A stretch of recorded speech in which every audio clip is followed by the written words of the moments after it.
Olá, nação rubro-negra! O programa de hoje está especial, diferente. E não é para menos. A TV Fly entra em campo para homenagear o nosso maior ídolo, ele mesmo, Galinho de Quintino. Zico acabou de completar 61 anos e nós fomos até ele relembrar os momentos mais emocionantes da sua carreira e da sua vida.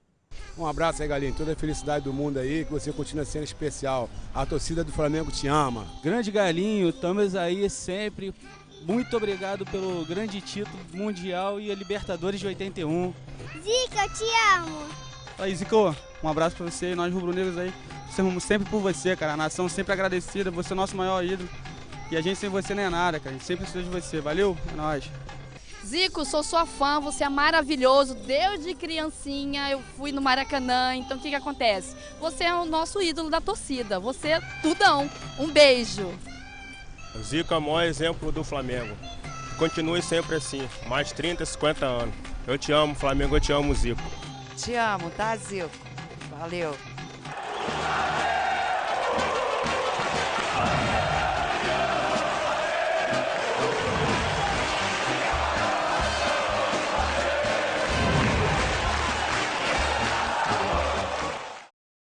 A gente saber que amado é diferente de se sentir amado, né? E a torcida rubro-negra sempre fez com que você se sentisse muito amado. É como se fosse um pacto eterno. Zico é sempre Zico. Queria saber como que é ser um mito. Olha, eu nunca levei para esse lado não, sabe? Eu sei que, assim como eu gosto muito da torcida do Flamengo, ela gosta de mim, mas eu nunca botei os pés lá no alto para me sentir o todo-poderoso do Flamengo, não. Eu acho que isso tudo foi conseguido através de muito esforço, muito suor, muita dedicação, muita determinação, muito amor à camisa do Flamengo. Isso é uma coisa que veio naturalmente, aconteceu com o passar do tempo. Então eu sou uma pessoa muito feliz por isso, né? Porque consegui ser amado para a torcida do meu time de coração. Então isso é muito bacana. É gratificante você ter alguma coisa que sempre me faça lembrar daquele time que eu torcia e que fazia os campeonatos no jogo de botão. Ele era sempre campeão, o Dida era sempre artilheiro. Então é muito bacana ter feito história nesse clube. Emocionante. É emocionante, é muito gratificante também, né? Mas sempre é bom a gente sempre botar uma vírgula que isso não caiu do céu. Isso aí foi fruto também, né, da possibilidade de jogar no Flamengo, de ser levado pelo Celso Garcia, de poder ter tido pessoas que me ajudaram muito lá dentro e eu não decepcionei essas pessoas fazendo o resto. O que me cabia, eu fiz direito. Bom, então agora eu vou te convidar para viajar na sua linha do tempo junto com a TV Fla, pode ser? Vamos viajar! Bom, a sua carreira começou no futsal, num clube chamado River. Como que foi esse começo? A minha carreira foi no Juventude Quintino que começou, né? E lógico que por eu jogar lá no Quintino, o pessoal do River foi me buscar para participar de um torneio interno que existia aos domingos. Tinha um senhor lá, o seu Joaquim, que ele organizava um campeonato acho que era até de 11 a 13 anos, se não me engano. E ele botava os nomes dos times, né, do Rio de Janeiro. E só tinha um time que era de fora, que era o Santos, que ele gostava por causa do Pelé. E eu fui chamado para jogar justamente nesse time, né? E todo domingo de manhã eu participava do campeonato e eu comecei a me destacar muito ali. Foi aonde o Celso Garcia foi levado por um amigo que me via jogar sempre. E o Celso se encantou comigo e aí que ele saiu dali direto do River, direto para minha casa, para consultar meu pai se poderia me levar para o Flamengo. Então, assim que começou tudo, né? Então é verdade essa história que a primeira camisa que você vestiu foi a do Santos? De times conhecidos, eu acho que sim. Mas no futebol de campo, a primeira camisa de times foi do América. Porque meus irmãos jogavam no América E lá tinha e eu ia frequentar os treinos do América, e tinha um diretor, seu Machado, que gostava muito de mim, e ele perguntou se eu queria fazer um teste lá no América e tal. Se eu queria jogar no América, não pediu nem para fazer teste. E essa integração, a gente estava falando de futsal e de futebol de campo, você acha que ainda existe essa integração? Na minha época de futsal, os jogadores, quando começavam, despontavam no futsal, eles saíam logo para o campo, que você não podia jogar futsal e campo ao mesmo tempo. Se você tivesse inscrito no futsal, você não podia estar inscrito na Federação de Futebol de Campo. Você vê que depois, outros jogadores do futebol, na minha época, Júnior jogou futsal, Júlio César, Adílio, acho que Edinho, aí depois veio Ronaldinho, Rivelino veio do futsal, Robinho, agora Neymar. Então o futsal sempre gerou muito. O bom é você jogar futsal e jogar campo juntos. É isso que eu ia perguntar, o que o futsal influencia no futebol de campo? A rapidez, reflexos, né? A velocidade de definição, porque no futsal o espaço é menor e você tem que decidir logo, dribles e chute, gol. E no campo o espaço é maior, então é muito mais fácil, teoricamente. Verdade. E isso, você estando nos dois, você acostuma. Agora, se você só futsal, aí depois vai para o campo, você fica meio perdido. A mesma coisa se você está só no campo, aí vai para o futsal, aí você... Pô, aquele negócio, o campo vai dar um drible, acabou, a bola sai. Então, muitos jogadores do futsal se perderam no campo e muitos do campo não conseguiam jogar futsal, não fazendo isso paralelamente, né? Que é o que eu fazia, eu jogava... Sábado e domingo é pelada, campo de futebol de salão, campo de futebol de salão. Uma coisa complementava a outra. Complementava a outra. Eu era terrível no futsal mesmo, era terrível. Era matador, driblador e jogava de todas as posições. Só não jogava de back, mas nas alas e na frente era endiabrado. Que legal. E a gente estava falando dessa coisa do amor à camisa, enfim, do Santos, América. Você acha que hoje em dia ainda tem essa coisa de amor à camisa, do jogador amar a camisa, como tinha um tempo atrás? É mais difícil. Com toda a repercussão, essa mídia que o futebol oferece, alguém entrar hoje num clube pensando, eu sou Flamengo de coração, sou Fluminense, Vasco. Não, nego vai onde é que está melhor, onde é que sente a possibilidade de... Isso é o caminho até, eu vejo, dos próprios pais, né? Os próprios pais indicam, vai para o futebol, jogador de futebol ganha muito dinheiro, tem carrões, compra grandes casas e mulheres, essa coisa toda. Então, eu acho que o futebol está mais por aí hoje, esse incentivo para a criançada, do que na minha época. E é compreensível, na vida tudo muda, tudo passa, né? Eu não posso querer que a criança de hoje pense como eu pensava há 40 e poucos anos atrás. Mas você acha que isso é bom ou ruim, na sua opinião? Eu acho que se ele gosta de futebol, se ele está fazendo futebol por prazer, isso é independente da época. Aí é bom, se não é, não vai dar certo não. Quando você foi para o profissional, houve um período que você retornou às categorias de base. Você acha que, analisando a situação do Rodolfo, por exemplo, que foi para o profissional, voltou para ganhar mais experiência, como que você avalia isso? Você acha importante que tem que ter esse cuidado? Tem que ter esse cuidado, mostrar primeiro para o garoto que voltar para a categoria de base não é nada demais. O problema é que quando ele sobe, que joga uma ou duas, pessoas endeusam demais. Aí o cara se sente. Aí quando volta, acha que aquilo ali já, sabe, não é dele, que ele tem que continuar em cima. A gente já vê muita molecada se perder por isso.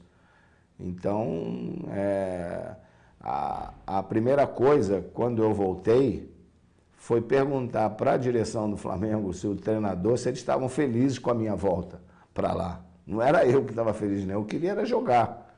Eu ficava no ostracismo lá no período, ia na Gávea todo dia durante quase 2 meses e não treinava. E naquela época não tinha equipe reserva, não. Eu ficava sentado lá do lado de fora, trocava roupa e não fazia nada, e ia embora para casa. Então isso era desestimulante. Aí veio o treinador da seleção olímpica e falou, olha, eu não posso te chamar, Se você não treina, não joga. Como é que vai ser para você jogar a Olimpíada em agosto? E aí tem uma solução de voltar. Eu falei, então pergunta lá se os caras aceitam. Ainda bem que todo mundo riu de orelha a orelha, né? Aí eu voltei numa boa, fiquei no juvenil ainda e fomos campeões artilheiro. O pior é que eu não fui convocado, né? Nem mesmo fazendo isso. Aí é que o bicho pegou. Como que você lida com essa situação? Como que na época você lidou com essa situação? Então é aquela coisa, né? Talvez se eu não tivesse tido meus irmãos que passaram por esses altos e baixos, eu não tivesse parado de jogar ali. Mas por causa deles, eles falaram, o Flamengo não tem nada com isso, o Flamengo está te dando todo o apoio, toda a condição, então se você parar, você vai estar punindo o Flamengo e não a seleção que não tem nada com isso. Esses caras são passageiros e tal, e não te chamou, mas o Flamengo deu todas as condições para que você voltasse para a seleção. E você fez por onde, mas não foi chamado, paciência, não foi problema do Flamengo. Juvenil é a categoria onde você dá toda a demonstração de que você pode ter futuro. Agora, muitos chegam lá, se você não tiver paciência de esperar mais um pouco, da adaptação, do que é o profissional, o estilo de vida, cobrança, vão se perder. Então, você não pode simplesmente, jogou 10 jogos no profissional, não deu certo e tal. Não é bem assim. Porque eu também joguei 20 jogos no profissional e não fazia muita coisa, mas tive gente que confiava em mim. Aproveitar que você está falando disso, o que você acha que é primordial, principal para um jogador, para um menino que está começando? Ele ter um objetivo, né, de querer conquistar alguma coisa e de se determinar para conquistar aquilo, né? Porque a gente na vida tem que estar sempre querendo melhorar. Então, se eu chuto bem com a perna direita, eu vou querer chutar de forma ótima. Depois eu quero ser de forma excelente. Eu acho que é por aí. Muitas vezes as pessoas, tem um problema, não sei cabecear bem, vou... Não, você tem que saber cabecear e mais nada. Se você tem um bom pé, um bom drible e tal, procure melhorar aquilo, porque aquilo é que vai dar. É aquela coisa da falta. Eu sabia cobrar falta, mas eu me especializei, porque eu sabia que aquilo era muito importante. Né? Era uma coisa que poderia definir muita coisa, como definiu. Igual ao Zico, ainda não nasceu, porque a gente não viu igual, não. Fala aí, Zico, que aqui é Samucão, torcedor do Mengão. Você foi meu ídolo dos meus pais, meus amigos e até hoje é o ídolo da torcida do Flamengo. Muita fé aí, sorte no futuro.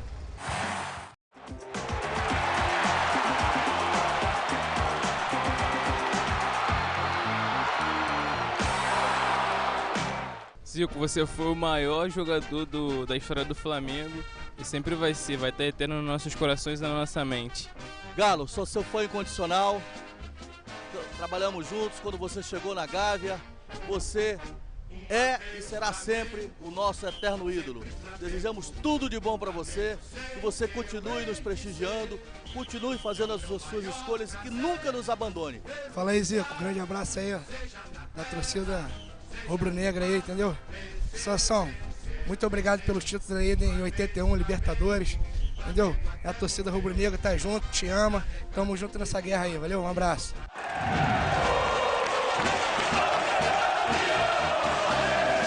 Para você, quando que começou a Era Zico?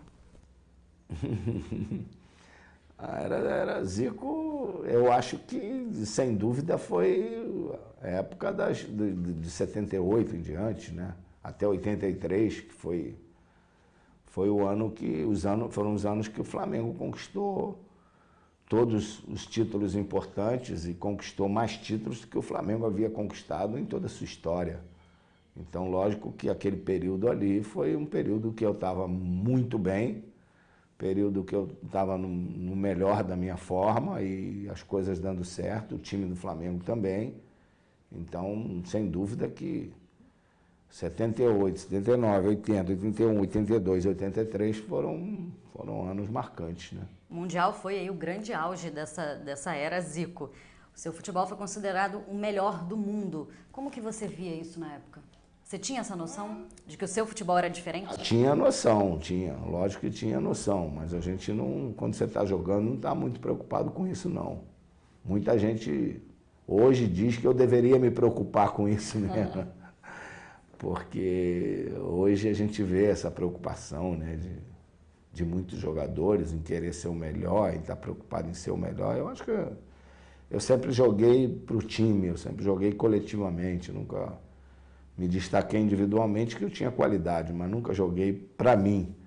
Então, eu acho que isso é que marcou muito a minha vida junto com o futebol, com os profissionais, com os jogadores que jogavam comigo, porque sabem muito bem que eu fazia tudo em benefício da equipe. E lógico que esse tempo todo foram anos marcantes, aquele ano de 81, eu fico vendo aí essa coisa de times poupando jogador, poupar time e tal. Nós em um mês jogamos 7 decisões.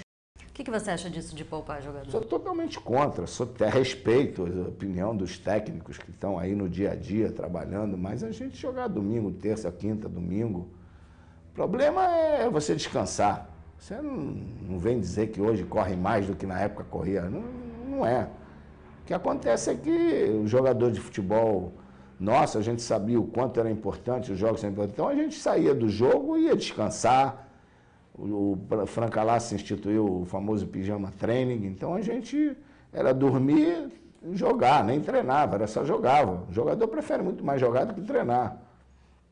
Então, a gente fica vendo aí, eu fico vendo o Santos deixou de jogar o Campeonato Brasileiro para se preparar para o Mundial, chegou lá, tomou-lhe uma sapatada, né? O Atlético Mineiro abandonou o Brasileiro, chegou lá, outra sapatada. Fico vendo esses times que poupam o jogador, não joga um campeonato, joga o outro, perde os dois. E a gente jogava Carioca, jogava Libertadores, jogava o que fosse possível. A gente jogou 3 jogos importantes contra o Vasco, jogou 3 jogos contra o Cobreloa, jogou contra o Liverpool, isso tudo em questão de um mês, foram 7 decisões em um mês. Ninguém morreu por causa disso. Muito pelo contrário, né? E ninguém se machucou, agora fica que não, que pode se machucar, pode isso, parece que os caras são de vidro, pô.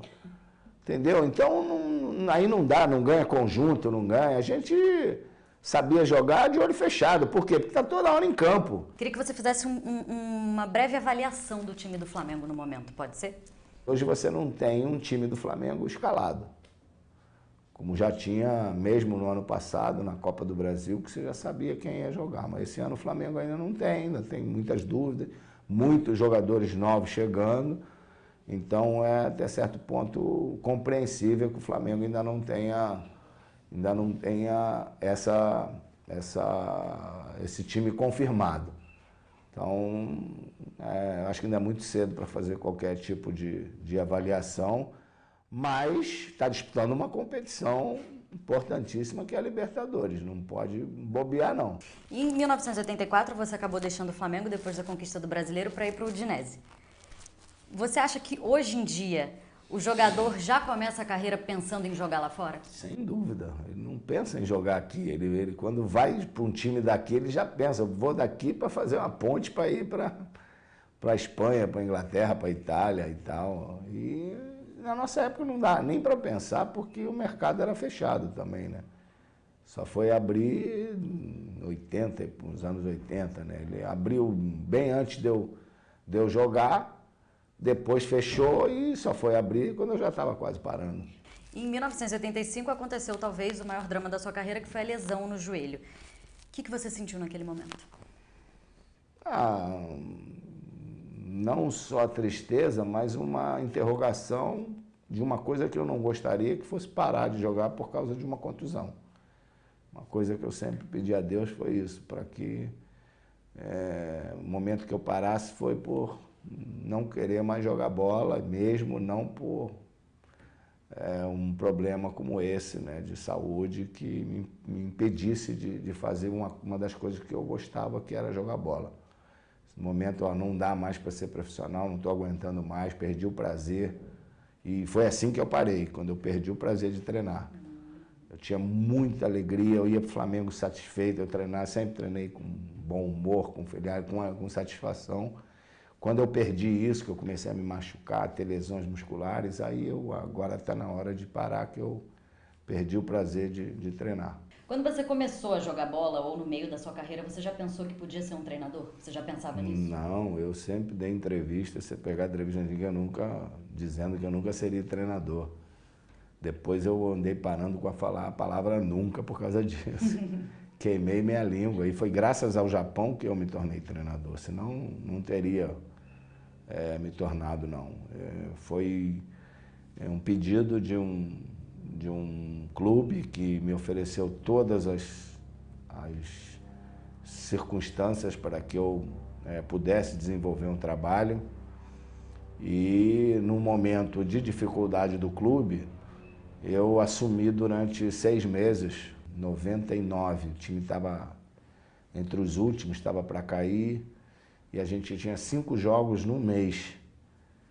E o treinador que viria não dava para ele se regularizar e ir para ser treinador. E aí eu falei, não, já tinha dirigido o time no início e tal, treinando, jogando, eu falei, não, eu pego o time e a gente traz uma equipe já para começar a temporada, né? Nesses 5 jogos, a gente ganhou 4 e empatou 1. E dos 13 jogos a gente ganhou 11, perdeu 1 e empatou outro. E saímos da última posição para 5º lugar no campeonato, né, no geral. E aí eu levei depois, chegou em janeiro, levei o Cerezo, levou toda a comissão técnica e tal, fiquei lá, continuei como o diretor de futebol e tal. E aí quando veio a Copa de 2002, o presidente da federação, que era da Liga, ele foi para presidente da federação.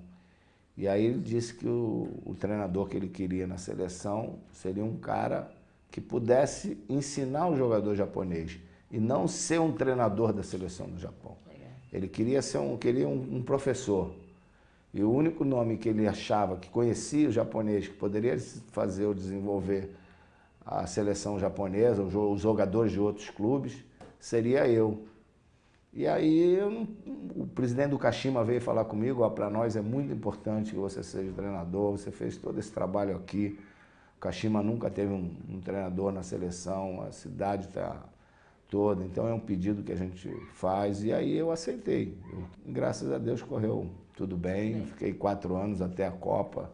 A gente classificou para a Copa e ali segui minha carreira de treinador, né? Porque veio o Fenerbahçe em cima e aí foi embora. E a gente pode comparar a sua carreira de treinador, inclusive com a do Jaime, que também assumiu o Flamengo num período difícil. Como que você vê o progresso da carreira dele?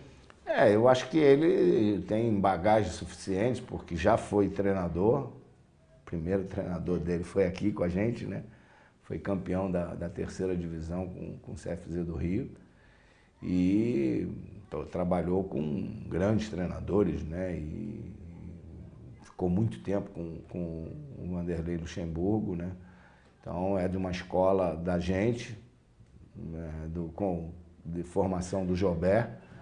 E lógico, a gente fica feliz de ver um cara da nossa geração tendo sucesso, assim como foi com o Andrade.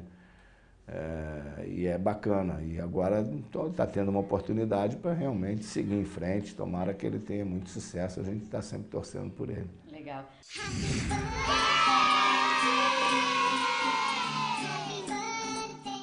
Quero saber o que você quer ganhar de presente. O título da escola de samba com a Imperatriz. Isso aí que vai ser no dia. Legal. Seria um grande presente no dia da apuração ver a Imperatriz em primeiro lugar. A nação rubro-negra vai estar torcendo. E vai estar presente como já teve lá no Tatiana, estando nos ensaios, lá no Sambola, no dia do ensaio técnico, a galera estava toda lá. Foi bacana. Ainda falta escrever muita coisa nessa sua história? Mas se tiver que escrever, o que vier agora é lucro. Eu acho que já deu dá um grande livro, uma grande biografia. Um belo livro. Dá um belo livro, sim. Obrigada. Muito obrigado, Galo. A nação sempre vai te aplaudir. Domingo que vem, às 3h10 da tarde, a gente tem mais um encontro marcado aqui no canal Premier, aqui na TV Fla, a TV mais querida do Brasil e do mundo.